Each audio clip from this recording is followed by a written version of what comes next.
পৃথিবীর একেবারে নিচের দিকে অবস্থিত সবথেকে উচ্চতম শীতল এবং শুষ্ক মহাদেশের নাম অ্যান্টার্কটিকা মহাদেশ।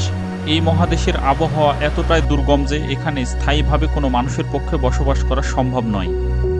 আজকের এই ভিডিও থেকে আমরা জানব অ্যান্টার্কটিকা মহাদেশের সব বন জঙ্গল কেন ধ্বংস হয়ে গেছে, কেন এই মহাদেশে কোনো দেশ নেই, কেনই বা এই মহাদেশকে বলা হয় পৃথিবীর সর্ববৃহৎ মরুভূমি, আর অ্যান্টার্কটিকা মহাদেশে ভ্রমণের জন্য ভ্রমণকারীদের কী কী শর্ত মানতে হবে। এছাড়া অ্যান্টার্কটিকা মহাদেশ সম্পর্কে থাকছে বিস্তারিত তথ্য। এ ধরনের আরও ভিডিও দেখার জন্য এই চ্যানেলটি সাবস্ক্রাইব করার অনুরোধ করছি। পৃথিবীর দক্ষিণ মেরুতে অবস্থিত সাগর দ্বারা পরিবেষ্টিত বিশ্বের পঞ্চম বৃহত্তম এই মহাদেশের আয়তন 1,40,00,000 বর্গ কিলোমিটার বা 55 লাখ বর্গমাইল। আয়তনের দিক দিয়ে অ্যান্টার্কটিকা মহাদেশ অস্ট্রেলিয়া মহাদেশের প্রায় দ্বিগুণ আর যুক্তরাষ্ট্রের প্রায় 3 গুণ বড়। পৃথিবীর স্থলভাগের মধ্যে অ্যান্টার্কটিকা মহাদেশ মানুষের নজরে আসে সবার পরে। 1773 সালে ব্রিটিশ নাবিক জেমস কুক প্রথম অ্যান্টার্কটিকা মহাদেশের পাশ দিয়ে প্রদক্ষিণ করেন। 1820 সালে রাশিয়ার দুজন নাবিক অ্যান্টার্কটিকা মহাদেশ আবিষ্কার করেন। অ্যান্টার্কটিকা আবিষ্কারের 75 বছর পর মানুষের পায়ের ছাপ পড়ে এই মহাদেশে। এত দেরিতে এই মহাদেশে মানুষের পায়ের ছাপ পড়ার অন্যতম প্রধান কারণ এর দুর্গম এবং বিরূপ আবহাওয়া। শেষ পর্যন্ত 1895 সালে নরওয়ের একদল অভিযাত্রিক অ্যান্টার্কটিকা মহাদেশে অবতরণ করেন। খনিজ তেল আবিষ্কার হওয়ার পূর্বে মানুষ জ্বালানির জন্য তিমি এবং সিল মাছের তেলের উপর নির্ভরশীল ছিল। 19 শতকের প্রথম দিকে বাণিজ্যিকভাবে তিমির তেল সংগ্রহের জন্য মানুষ প্রথম এই মহাদেশে আসে। অ্যান্টার্কটিকা মহাদেশের প্রায় 98% এলাকা বরফে ঢাকা। এই বরফের পুরুত্ব সর্বনিম্ন 1 কিলোমিটার এবং সর্বোচ্চ 6 কিলোমিটার পর্যন্ত হয়ে থাকে। বিজ্ঞানীদের গবেষণার মাধ্যমে জানা যায় আজ থেকে প্রায় 3.5 কোটি বছর আগে অ্যান্টার্কটিকায় প্রথম বরফ জমতে শুরু করে, তবে বর্তমান অবস্থায় আসতে সময় লাগে আরও 3 কোটি বছর। পৃথিবীর মোট বরফের 90% এবং বিশুদ্ধ পানির প্রায় 70% এই মহাদেশেই জমে আছে। অ্যান্টার্কটিকা মহাদেশের বর্তমান অবস্থা দেখে মনে হতে পারে এটি অনন্তকাল ধরে বরফের যুগে বসবাস করছে, কিন্তু আজ থেকে 16 কোটি বছর আগে এই মহাদেশের অবস্থা ছিল বিষমবর রেখার কাছাকাছি। ওই সময় পৃথিবীর সব মহাদেশ একসাথে যুক্ত ছিল। তখন অ্যান্টার্কটিকা ছিল ঘন বন জঙ্গল। সেখানে ছিল বিশাল আকারের ডাইনোসরের মতো প্রাণীর বসবাস। সময়ের সাথে সাথে প্রয়োজনীয় পরিমাণ সূর্যের আলো এবং তাপমাত্রার অভাবে এই মহাদেশের সব বন জঙ্গল ধ্বংস হয়ে যায়।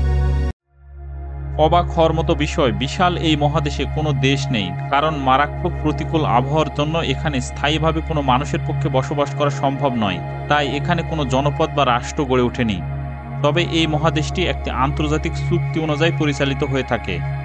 1959 সালে সম্পাদিত চুক্তি অনুযায়ী শুধুমাত্র গঠনমূলক বৈজ্ঞানিক গবেষণার কাজে ব্যবহার করা যাবে অ্যান্টার্কটিকা মহাদেশকে। তবে এখানে এমন কোনো পরীক্ষা চালানো যাবে না যার কারণে প্রত্যক্ষ বা পরোক্ষভাবে এখানকার পরিবেশ এবং জীববৈচিত্র্যের ক্ষতি হতে পারে। অ্যান্টার্কটিকা ক্রিয়েটিভ সিস্টেম নামে পরিচিত এই চুক্তি কার্যকর হয় 1961 সালে। সেই সময় একসাথে 12টি দেশ এই চুক্তি স্বাক্ষর করে। বর্তমানে এই চুক্তি স্বাক্ষরকারী দেশের সংখ্যা 55টি। আন্তর্জাতিক চুক্তি অনুসরণ করে প্রতি বছর প্রায় 28টি দেশের 5,000-এর বেশি বিজ্ঞানী গ্রীষ্মকালে এই মহাদেশে বসতি স্থাপন করে এবং 6 মাসের জন্য জনবিচ্ছিন্ন এলাকায় বিভিন্ন রকম গবেষণার কাজ করে থাকে। এছাড়া সারা বছর প্রায় 1,000-এর বেশি বিজ্ঞানী এই জনবিচ্ছিন্ন এলাকায় গবেষণার জন্য অবস্থান করে। এই সব বিজ্ঞানীদের মধ্যে আছে জীববিজ্ঞানী, ভূতত্ত্ববিদ, সমুদ্র বিশেষজ্ঞ, পদার্থবিজ্ঞানী, হিমবাহবিদ, মহাকাশ বিজ্ঞানী সহ বিভিন্ন বিষয়ের বিজ্ঞানী। গবেষণা ছাড়াও বর্তমানে বেশ কিছু পর্যটক এই মহাদেশে ভ্রমণের জন্য আসে। তবে ভ্রমণে আসার জন্য পর্যটকদের বেশ কিছু শর্ত মানতে হবে, যেমন পরিবেশের জন্য ক্ষতিকর এমন কোনো কিছু এখানে করা যাবে না, এখানকার কোনো বন্য প্রাণী শিকার করা সম্পূর্ণভাবে নিষিদ্ধ এবং পর্যটকদের ব্যবহার করা কোনো কিছু এখানে ফেলে আসা যাবে না। অ্যান্টার্কটিকা মহাদেশে মাত্র 2টি ঋতু আছে, শীতকাল এবং গ্রীষ্মকাল। অবাক হওয়ার মতো বিষয়, অ্যান্টার্কটিকা মহাদেশে গ্রীষ্মকালে সূর্য কখনো পুরোপুরি অস্ত যায় না, আবার শীতকালে এখানে একটানা 4 মাস পর্যন্ত সূর্য ওঠে না। এ সময় অ্যান্টার্কটিকার দীর্ঘ রাতের আকাশে চাঁদ উঠলে তা প্রায় 7 দিন পর্যন্ত দেখতে পাওয়া যায়। অ্যান্টার্কটিকা মহাদেশের রাতের আকাশে অদ্ভুত রকমের আলোক রশ্মি দেখতে পাওয়া যায়। এই অদ্ভুত আলোক রশ্মি বিজ্ঞানীদের কাছে বেশ কৌতূহলের বিষয়বস্তু। সাধারণত শীতকালে এই মহাদেশের তাপমাত্রা -80 ডিগ্রি থেকে -90 ডিগ্রি সেলসিয়াস হয়ে থাকে। এখনও পর্যন্ত অ্যান্টার্কটিকা মহাদেশে ধারণকৃত সর্বনিম্ন তাপমাত্রা 89.2 ডিগ্রি সেলসিয়াস। এই তাপমাত্রায় যে কোনো মানুষ 1 মিনিটের মধ্যে সম্পূর্ণভাবে জমে যাবে। এর বিপরীতে গ্রীষ্মকালে অ্যান্টার্কটিকার তাপমাত্রা -5 ডিগ্রি থেকে -15 ডিগ্রি সেলসিয়াসের মধ্যে ওঠানামা করে থাকে। তবে 2002 সালে এখানে সর্বোচ্চ তাপমাত্রা ধারণ করা হয় 20.7 ডিগ্রি সেলসিয়াস। অ্যান্টার্কটিকা মহাদেশে গড় বৃষ্টিপাতের পরিমাণ 4 মিলিমিটার, অর্থাৎ অ্যান্টার্কটিকা মহাদেশ থেকে সাহারা মরুভূমিতে প্রায় দ্বিগুণ পরিমাণ বৃষ্টিপাত হয়ে থাকে। এজন্য অ্যান্টার্কটিকাকে পৃথিবীর সর্ববৃহৎ মরুভূমি বলা হয়ে থাকে। অ্যান্টার্কটিকা মহাদেশ মানবশূন্য হলেও একাধিক প্রজাতির সামুদ্রিক প্রাণী বসবাস করে এই মহাদেশে। এদের মধ্যে উল্লেখযোগ্য হলো বিভিন্ন প্রজাতির পাখি, তিমি, সিল মাছ সহ বেশ কিছু প্রজাতির পেঙ্গুইন। প্রয়োজনীয় পরিমাণ তাপমাত্রা ও সূর্যের আলো না থাকার কারণে এই মহাদেশে বন জঙ্গল গড়ে উঠতে পারেনি। মানবসৃষ্ট পৃথিবী দূষণের ফলে আমাদের পৃথিবীর এই হিমঘর প্রত্যাশার থেকেও বেশি দ্রুত গলতে শুরু করেছে। অ্যান্টার্কটিকা মহাদেশের বরফের স্তর এভাবে গলতে থাকলে সমুদ্রপৃষ্ঠের পানির উচ্চতা অনেকটাই বৃদ্ধি পাবে। ফলাফল হিসাবে নিউ ইয়র্ক, লন্ডন, মুম্বাই, ওসাকার মতো বড় বড় শহর সহ মালদ্বীপের মতো দেশ পানির নিচে সম্পূর্ণভাবে ডুবে যাবে। এমনকি পৃথিবীর অনেক অঞ্চল সমুদ্রের পানির নিচে সম্পূর্ণভাবে হারিয়ে যাবে। অ্যান্টার্কটিকা মহাদেশের সব বরফ গলে গেলে সমুদ্রপৃষ্ঠের পানির উচ্চতা বৃদ্ধি পাবে 190 ফুট পর্যন্ত। বিজ্ঞানীদের মতে অ্যান্টার্কটিকার বরফের নিচে লুকিয়ে আছে বিশাল সম্পদের ভাণ্ডার। কয়লা, লোহা, তেল, গ্যাস, স্বর্ণ, হীরা সহ প্লাটিনামের মতো অনেক দামি পদার্থ আছে এই মহাদেশের মাটির নিচে। তবে বর্তমানে এগুলো মানুষের হাতের নাগালের বাইরে, কারণ আন্তর্জাতিক চুক্তি অনুযায়ী সংরক্ষিত আছে ভবিষ্যৎ প্রজন্মের জন্য। অ্যান্টার্কটিকার বরফের নিচে আছে পুরাতন পাহাড়, উপত্যকা এবং লেক, যেগুলো লক্ষ লক্ষ বছর ধরে মানুষের চোখের আড়ালে আছে। এই মহাদেশের বরফের 4 কিলোমিটার নিচে খুঁজে পাওয়া গেছে এক বিশাল লেক।